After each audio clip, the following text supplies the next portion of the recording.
নাম অতুলান্তের আহ্বান। পর্ব ৩। ডক্টর আরিফিন চৌধুরীর শান্ত স্বাভাবিক কণ্ঠস্বর স্যাটেলাইট ফোনের অপর প্রান্তে থাকা ফরেস্ট অফিসার আনিসের মনে স্বস্তি এনে দিয়েছিল। কিন্তু নূরগড়ের অভিশপ্ত ভূমিতে সেই স্বস্তির নিঃশ্বাসই ছিল আসন্ন মৃত্যুর পদধ্বনি। আরিফিন, না বলা ভালো, তার শরীরটাকে ব্যবহার করা প্রাচীন সত্তা আসাদ্দা ফোনটা কেটে দিল। তার ঠোঁটের কোণে যে হাসিটা ফুটেছিল তা ছিল হাজার বছরের ক্ষুধার্ত এক শিকারীর হাসি, যে তার শিকারকে নিজের গুহায় আমন্ত্রণ জানিয়েছে। আরিফিনের চেতনা এক অন্ধকার কারাগারে বন্দী।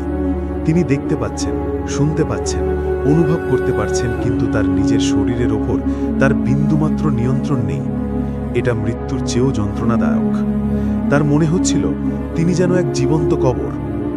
কোরআনে সূরা আল মুমিনুনের ১০০ নম্বর আয়াতে যেমনটি বলা হয়েছে, তাদের সামনে বারজাখ থাকবে পুনরুত্থান দিবস পর্যন্ত। আরিফিন অনুভব করলেন তিনি যেন সেই বারজাখের জীবনে প্রবেশ করেছেন।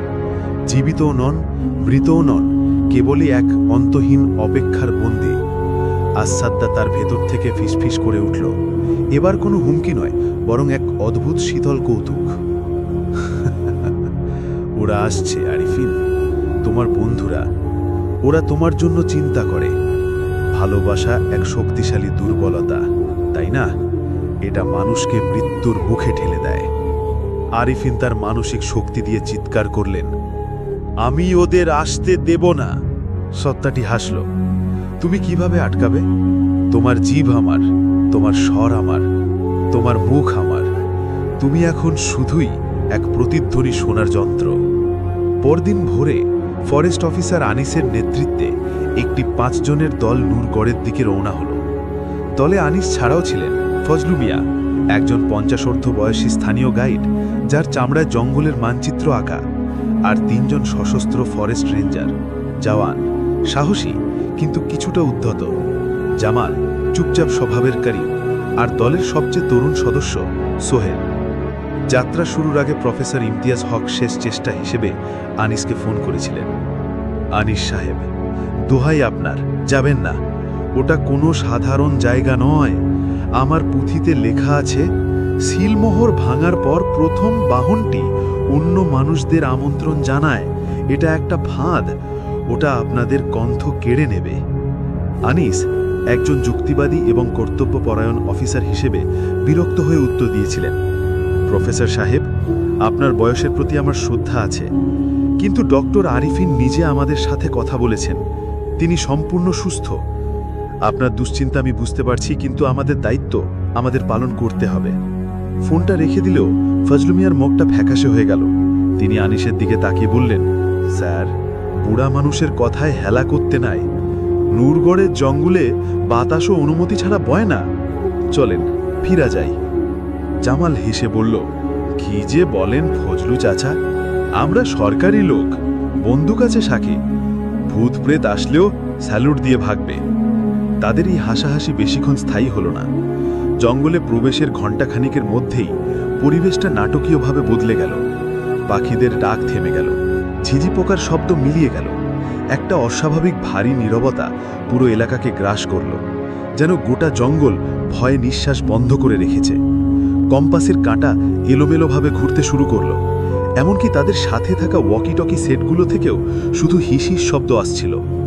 সবচেয়ে অদ্ভুত ঘটনাটা ঘটল একটা ছোট ঝর্ণার পাশে। তারা দেখল ঝর্ণার পানি লাল, রক্তের মতো টকটকে লাল। সোহেল ভয়ে আটকে উঠল। আনিস মাটি পরীক্ষা করে বললেন, এটা হয়তো আয়রন অক্সাইড বা অন্য কোনো খনিজের কারণে হচ্ছে, ঘাবড়ানোর কিছু নেই। কিন্তু ফজলু মিয়া কেঁপে কেঁপে বললেন, না স্যার, এই ঝর্ণার নাম পরি ঝর্ণা। এর পানি কখনো রং বদলায় না। এটা অশুভ সংকেত। জঙ্গল আমাদের সাবধান করতেছে। দুপুরের দিকে তারা নূরগড়ের ধ্বংসস্তূপের কাছে পৌঁছল, আর সেখানেই তারা ডক্টর আরিফিনকে দাঁড়িয়ে থাকতে দেখল। তাকে দেখে সবাই যেন হাফ ছেড়ে বাঁচল। আরিফিনের মুখে এক অমায়িক শান্ত হাসি। আসুন আসুন, আমি আপনাদের জন্যই অপেক্ষা করছিলাম। আমি আনিস সাহেব, তাই তো? আর ইনি নিশ্চয়ই ফজলু মিয়া। আপনার কথা আমি অনেক শুনেছি। তার এই স্বাভাবিক আচরণ সবাইকে আশ্বস্ত করল, কিন্তু ফজলু মিয়া ছাড়া তার অভিজ্ঞ চোখে আরিফিনের হাসির পেছনে কিছু একটা অস্বাভাবিকতা খুঁজে পাচ্ছিল। আরিফিনের চোখ দুটো যেন বড্ড বেশি স্থির, পলক পড়ছে না বললেই চলে। আরিফিন তাদের তাঁবুর দিকে নিয়ে গেলেন। রাহিম কোথায় ডক্টর? আনিস জিজ্ঞেস করলেন।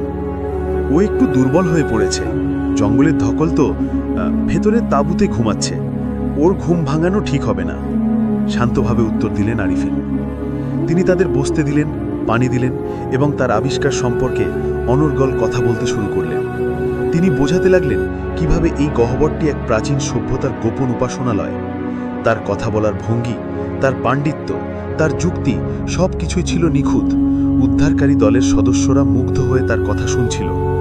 আর এই পুরো সময়টা জুড়ে বন্দি আরিফিনের আত্মা চিৎকার করছিল।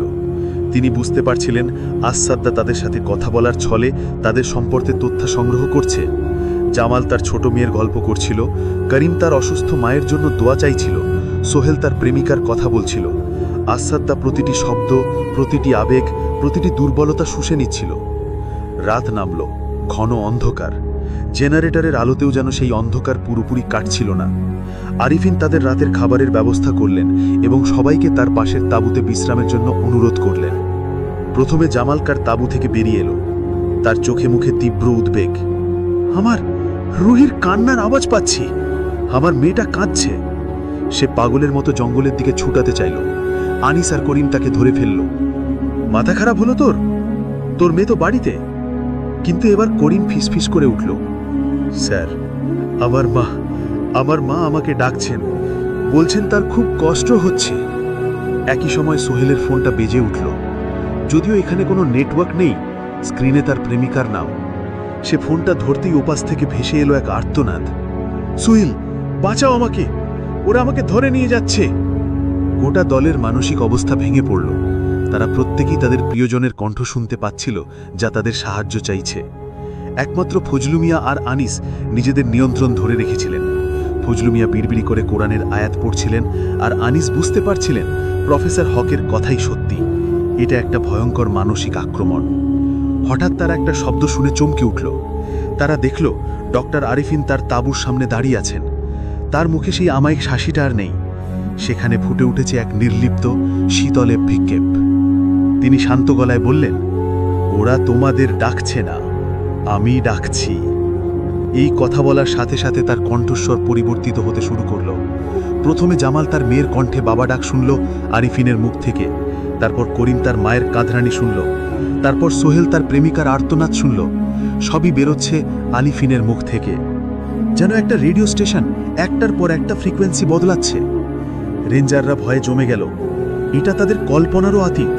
তারা বন্দুক তান করল, কিন্তু কার দিকে গুলি চালাবে? তাদের সামনে দাঁড়িয়ে থাকা মানুষটির মুখ দিয়ে যে তাদের প্রিয়জনেরাই কথা বলছে। জামাল আর সহ্য করতে পারল না। সে রুহি বলে চিৎকার করে আরিফিনের দিকে দৌড়ে গেল। সে হয়তো ভেবেছিল সে তার মেয়েকে বাঁচাবে, কিন্তু সে যেই আরিফিনকে স্পর্শ করল, আরিফিনের চোখ দুটো দপ করে জ্বলে উঠল। জামালের শরীরটা একটা ইলেকট্রিক শকের মতো খিঁচুনি দিল এবং সে স্থির হয়ে গেল। তার চোখ দুটো কাঁচের মতো নিষ্প্রাণ হয়ে গেল। এক মুহূর্তের নীরবতা। তারপর জামাল ধীরে ধীরে মুখ ফেরালো তার সহকর্মীদের দিকে। তার ঠোঁট নড়ল, কিন্তু যে স্বর বেরিয়ে এলো তা জামালের নয়, তা ছিল ফজলু মিয়ার মৃত পূর্বপুরুষের গম্ভীর কণ্ঠ। ফজলু, তুই আমাদের পথ অনুসরণ করলি না, তুই অভিশপ্তদের সাথে হাত মিলিয়েছিস। ফজলু মিয়া মাটিতে বসে পড়লেন। তিনি বুঝতে পারলেন খেলা শেষ। আসাদ্দা এখন একা নয়, তার এখন দুটি বাহন।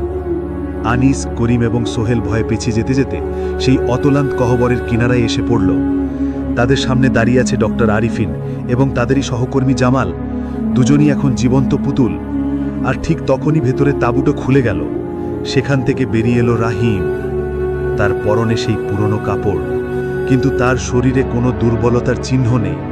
তার চোখ দুটো আরিফিন আর জামালের মতোই নিষ্প্রাণ, স্থির। সে বেরিয়ে এসে তার প্রাক্তন শিক্ষক এবং নতুন সহযাত্রীর পাশে দাঁড়ালো। আনিসের আর বুঝতে বাকি রইল না রাহিম ঘুমোচ্ছিল না, সে ছিল পরিবর্তনের প্রক্রিয়ায়। এখন সেও ঐকতনের অংশ। তিনটি শরীর, তিনটি বাহন। তারা ধীরে ধীরে বাকি তিনজনের দিকে এগিয়ে আসতে লাগল। করিম ভয়ে জ্ঞান হারিয়ে ফেলল। সোহেল কাঁপতে কাঁপতে বন্দুক তুলতে চাইল। আনিস তার সমস্ত সাহস একত্র করে চিৎকার করে বললেন, কে তুই? কি চাস তুই? আরিফিন, জামাল এবং রাহিম তিনজন একসাথে মুখ খুলল। তাদের মুখ দিয়ে কোনো একক স্বর বেরোলো না, বেরোলো শত শত কণ্ঠের এক নারকীয় সম্মিলিত প্রতিধ্বনি। সেই সম্মিলিত আতলান্তিক কণ্ঠস্বর উত্তর দিল, আমরা আমরা হলাম ক্ষুধা, আমরা হলাম কবর, আমরা হলাম প্রতিধ্বনি, আর আমরা আরও চাই। কথাটা শেষ হবার সাথে সাথে তিনটে শরীর অবিশ্বাস্য দ্রুত গতিতে তাদের দিকে ঝাঁপিয়ে পড়ল। কিন্তু তাদের লক্ষ্য আনিস, সোহেল বা করিম ছিল না। তাদের লক্ষ্য ছিল অতলান্ত গহ্বরটি। তারা তিনজন ঝাঁপিয়ে পড়ে গহ্বরের ভিতরে অদৃশ্য হয়ে গেল। এক মুহূর্তের জন্য সব শান্ত। তারপর সেই অতলান্ত গহ্বরের ভিতর থেকে উঠে আসতে শুরু করল এক ভয়ঙ্কর শব্দ, যেন হাজার হাজার পোকা একসাথে দেওয়াল বেয়ে উঠে আসছে। আর সেই শব্দের সাথে ভেসে আসতে লাগলো হাজারো কণ্ঠের ফিসফিসানে। হঠাৎ গহ্বরের মুখ দিয়ে প্রথমে একটি হাত বেরিয়ে এলো, তারপর আরেকটি, তারপর আরও একটি। আনিস আতঙ্কে জমে গিয়ে দেখলেন ওগুলো আরিফিন, জামাল বা রহিমের হাত নয়, ওগুলো আরও পুরনো, পচে যাওয়া কঙ্কাল সার হাত। একের পর এক হাত গহ্বরের কিনার ধরে উঠে আসছে, যেন এক গণকবর থেকে তার সমস্ত লাশেরা একসাথে জেগে উঠছে। আর সেই সম্মিলিত ফিসফিসানি এবার পরিণত হলো এক স্পষ্ট ঘোষণায়, আমরা আসছি, যা নূরগড়ের বাতাসকে চিরকালের জন্য বিষাক্ত করে দিল। প্রিয় দর্শক, আজ এই পর্যন্তই। গল্পের পরবর্তী অংশটির পেতে চাইলে আমাদের চ্যানেলটি সাবস্ক্রাইব করুন অথবা ফেসবুক পেজটি ফলো করুন। আমরা খুব শিগগিরই গল্পের পরবর্তী অংশ আপলোড দেওয়ার চেষ্টা করব। ধন্যবাদ।